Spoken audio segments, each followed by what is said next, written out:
तेरा मोनालिसा वायरल हो गई रे।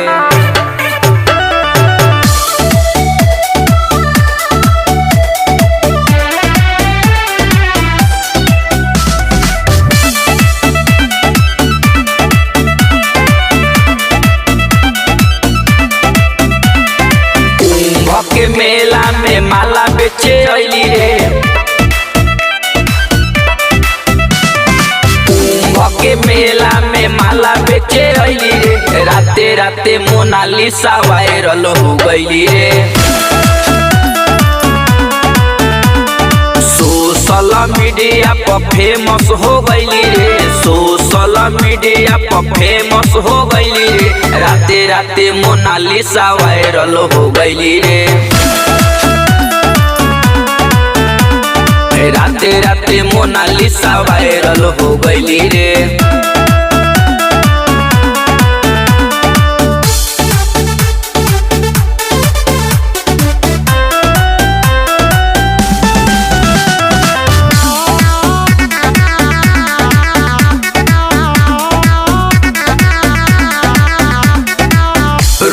सुनर पवले बाड़ी सभे कहताटे हो। तेरा बिना एको पल सभे न रहताटे हो।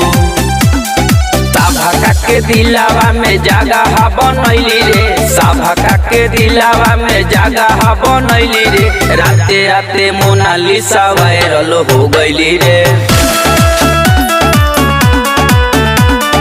राते राते मोनालिसा वायरल हो गई रे।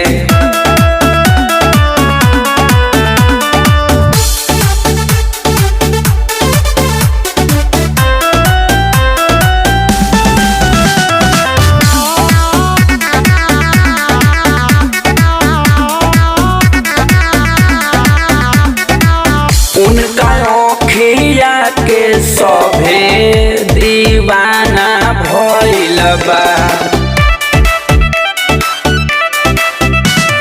सुमित दीपक गजबे नजारा भइल बा।